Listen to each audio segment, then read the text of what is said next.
So we are studying this chapter, Heredity and Evolution in Science 2, which is chapter number 1 of the textbook. Today we will look at two concepts and understand them in a little more detail. Right? Later in the afternoon, we will study more about evolution. A quick revision before we pick up the new topics. Till now, in this chapter, in this course, we have first studied about the process of protein synthesis. We looked at it as a process of 5 steps. In step number 1, mRNA is made from the DNA. Messenger RNA is made from DNA. This process is called transcription. Next step, the mRNA goes out of the nucleus. So DNA is in the nucleus. So mRNA is made in the nucleus. Now mRNA goes out of the nucleus through the nuclear pores and goes to the ribosomes, which are there in the cytoplasm. That is step number 2. Step number 3, the tRNA reads the mRNA and brings the right amino acids. This is called translation. We need amino acids because we use amino acids to make the protein. जैसे घर बनाने के लिए ईंट, bricks, we use bricks to make a house, to make a wall. Similarly, we can think of amino acids as the building blocks of proteins. This process is called translation. Now, once the amino acids reach the ribosomes, the rRNA is constantly moving along the mRNA and it is constantly joining the amino acids that are brought by the tRNA. This step is called translocation because it is moving. rRNA is moving along the mRNA. When all the amino acids that are required for that particular protein are joined together, then that chain of amino acids folds on itself in a specific 3-dimensional way, and that is when the protein is ready. These are the 5 main steps. Okay. Generally, when people talk about the steps of protein synthesis, many people leave these points, step number 2 and step number 5, but they are also steps. There are 5 steps to protein synthesis. And we say we need to know protein synthesis because proteins are the building blocks of life. They are there in everything. They are there in all the tissues. They are in bones. They are in blood. They are in neurons. They are everywhere. So we need to know proteins. Not only the building blocks, they are also there in the hormones. So as hormones, they control and coordinate the functions of the body. Not just in hormones, they are there in the form of enzymes also, which controls the biochemical reactions. So proteins are necessary for life. They structure the life, they control the life, and they coordinate the life. So we are studying about protein synthesis. We studied about protein synthesis. Next, we understood about mutation. Mutation is not a deliberate process. It is not done by plan. Mutation is just an error, a chance error. The error that happens while DNA or the RNA is being copied, is being replicated. And when these errors happen, these errors result in change in the genes. The errors are nothing but change in the sequence of the nucleotides, the nitrogenous bases. And when the sequence of the nitrogenous bases change, the genes are changing. When the genes change, the protein that is required, that will be manufactured, that will change. And so there will be a change in the organism. This change is called the mutation. And because the DNA is passed from one generation to another generation through chromosomes, the mutation is also passed from one generation to another generation. अगर एक generation में कुछ error आ गया, एक generation में अगर gene change हो गया, then that gene will pass to the next generation during the process of cell division or reproduction.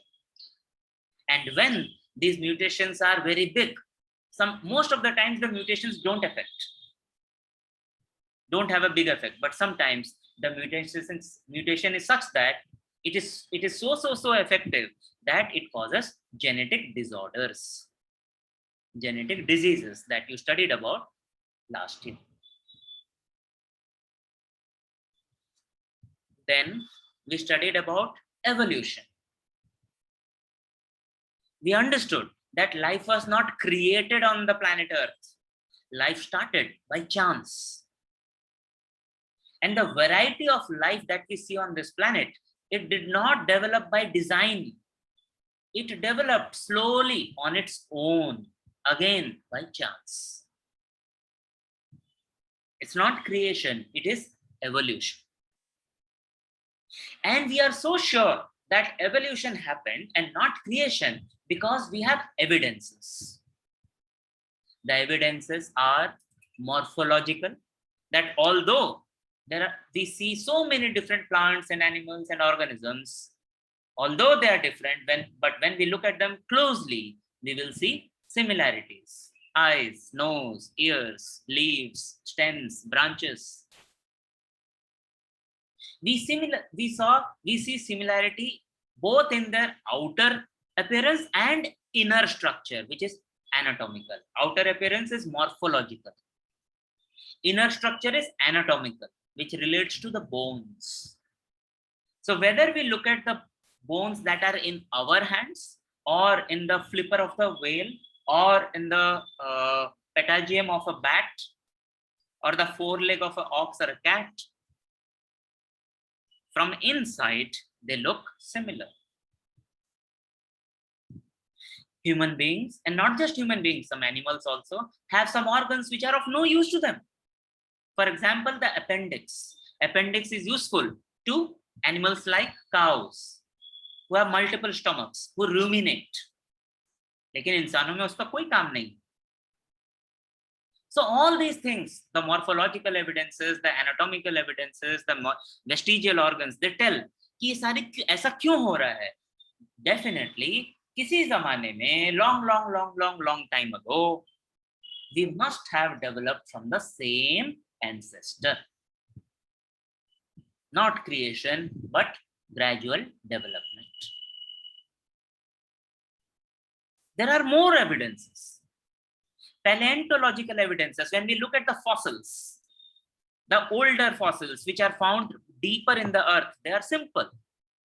The newer fossils which are found on much less deeper in the earth, they are more complex. And we can prove their ages using carbon dating. Now this is possible if the more complex life evolved from less complex life. Another type of evidence is the connecting links. We talked about duck-billed platypus. They have some resemblances to reptiles and some to mammals. So it tells that perhaps the mammals have evolved, have developed from reptiles. Also, when we look at the embryos of chordates, like fish, salamander, tortoise, chicken, pig, cow, rabbit, man, although once we are developed into adults, we look so different. A fish is so different from a man, a cow is so different from a monkey. But when we look at the embryos, they are so similar that we common normal beings, we will not be able to differentiate, identify the embryo of a human from the embryo of a fish. So these evidences also tell us that perhaps all of us long time ago, we had a common ancestors that we developed from a common organism.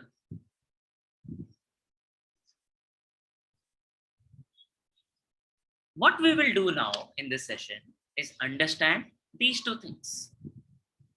Carbon dating, which is also called as C14 dating, or in general, it is called radioisotope dating. This is a process that is used to find the age of fossils. Also, we will understand what embryology is. We will do this by watching two videos. You will first watch the videos. While you are watching the video, you will make notes, and then I will explain you each of the videos, one video at a time.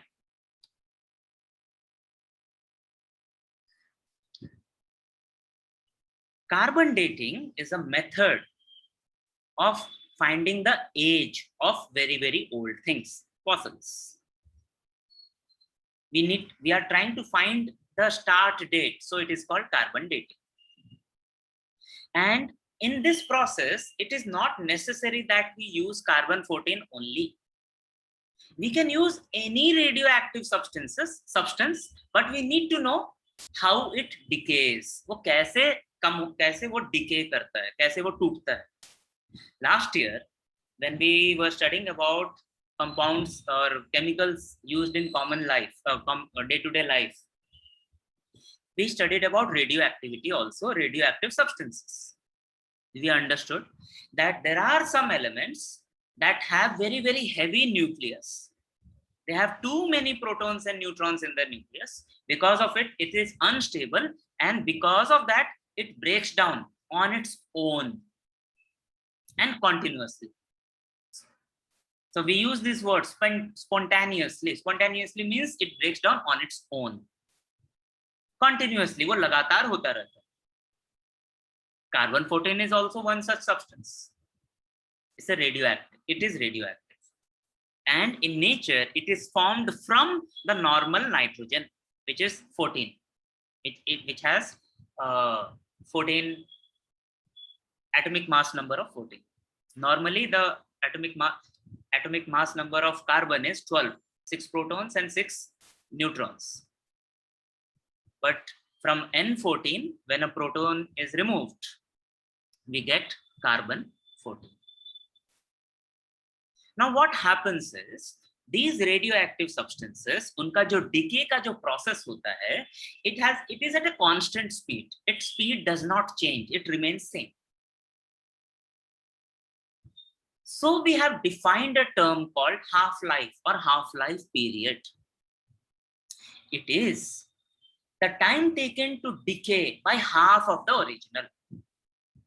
मान लो कि हम 1 kilo कार्बन-14 से start करते हैं. Carbon-14 is radioactive, so it will constantly emit alpha, beta, gamma rays. While it is emitting alpha, beta, gamma rays, the nucleus is changing because it is emitting the protons. The atomic number changes. So carbon-14 no longer remains carbon. It changes into some other element, as nitrogen changes into carbon in the first place.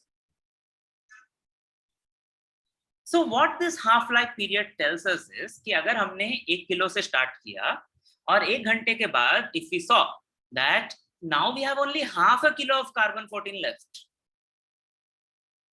that means the half-life or the half-life period of carbon-14 is 1 hour, क्योंकि 1 घंटे में वो आधा हुआ. अब तुम मुझे बताओ, if the half-life period of carbon-14, if it's not, if it is 1 hour और हमने 1 किलो कार्बन-14 के साथ स्टार्ट किया, तो 2 घंटे के बाद हमारे पास कितना कार्बन-14 बचेगा?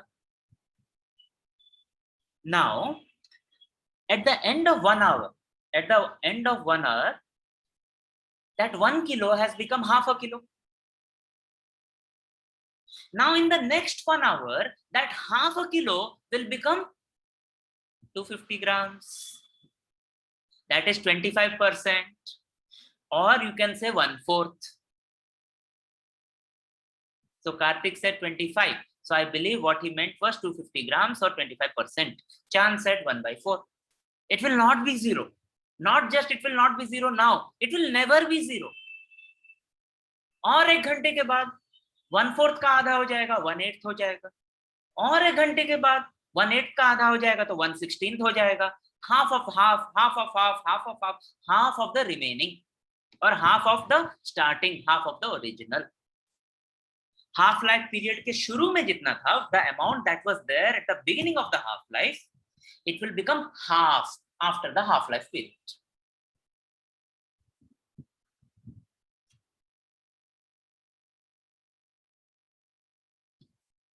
So मान लो चांद ने 1 किलो कार्बन 14 रखा था, अल्फिया आई कुछ समय बाद और उसने देखा, now it's not 1 kilo, it is only half a kilo.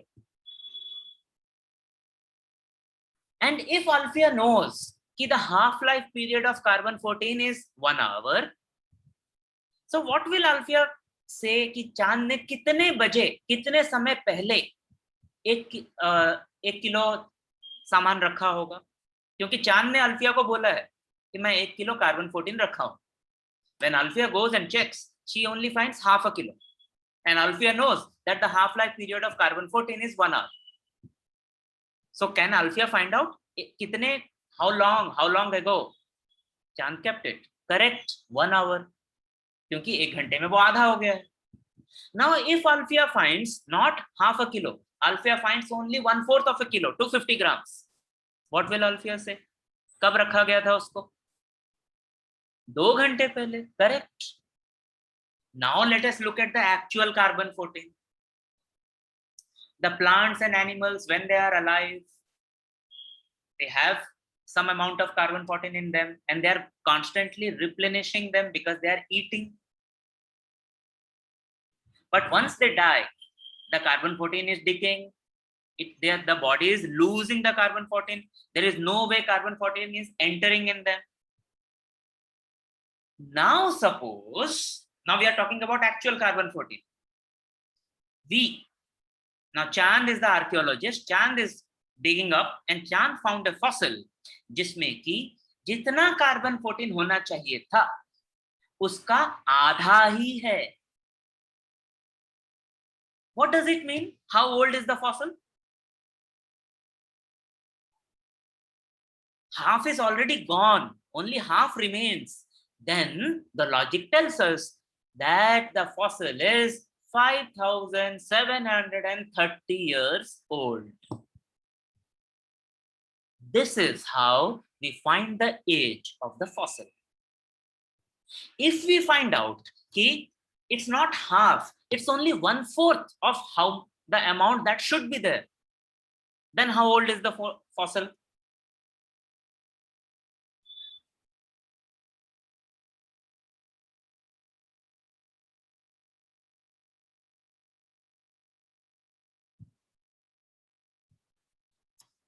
Once again, if the amount of carbon 14 is half of what it should be, that means one half life is gone. That is 5,730 years have gone by. But if the amount of carbon 14 is 1/4, that means 2 half-life periods have gone. That means 5,730 plus 5,730. 11,460 years.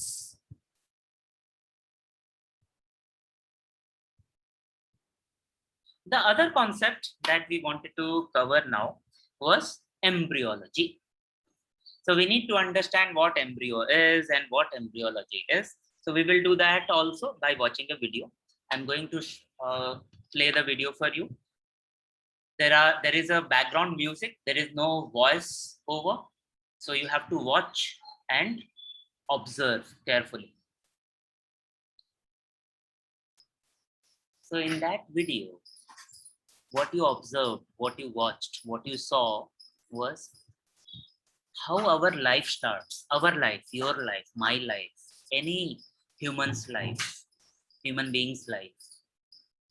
And you saw in the first part of the video how what is happening in the first 27 days of the life.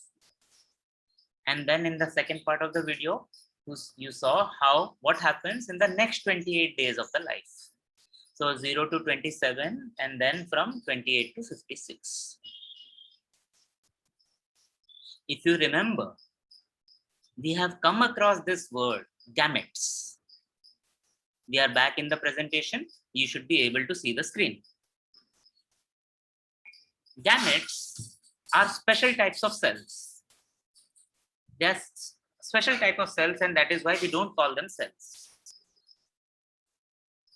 They are related to reproduction, especially the sexual reproduction. The male gamete is also called a sperm. The female gamete is also called a ovum. There is a process which is called fertilization.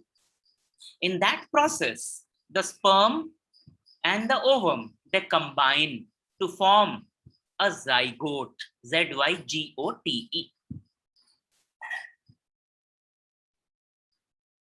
Then the zygote grows. It grows in two different ways. Number one cell divides into many cells. So there is an increase in the number of cells. Also, there is an increase in the size of the cells. There is third thing that happens, which is differentiation. You studied about tissues last year, that in our body there are multiple types of tissues. So in differentiation, the single cell, the one type of cell that our life is starting with, is differentiating into different types of cells, the muscle cells, the neurons, the skin cells, all those cells. So there is increase in the number of shells, there is increase in the size of the shells, and there is different types of cells. And all this results in the formation of an embryo. Embryo is just one of the early stages of development of a multicellular organism. Embryology is the study of embryos. And when we study the embryos of chordates, organisms belonging to this group called chordates, chordata, we see that the embryo of a fish, a salamander, or tortoise, a chicken, a pig, a cow, a rabbit, a man, we take any chordate, we see that the embryo looks similar. Only when the embryo grows further, it differentiates further, then the organism starts to become distinguishable. But at the embryo stage, everything looks the same. This is how we say that we must have had common ancestors. But there is something else that you need to start focusing on, and we will understand this in a much better way when we study chapter number 2 and chapter number 3, is heredity. Now these male and female gametes, the sperm and the ovum, they are combining to form zygote. So when they are combining, their nuclear material is also combining. That means that the DNA that they have, that is also combining. So some DNA is coming from the father or the male parent. Some DNA is coming from the female parent, and they are combining. And that DNA is going to the child, the next generation. This is how genes move from one generation to another generation, and this is how genes transfer from one generation to another generation in case of sexual reproduction.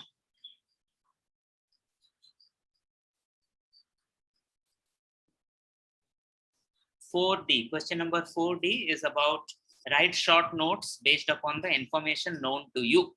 So the part D, not D, my mistake, it should be part C. 4C you will do, which talks about embryology.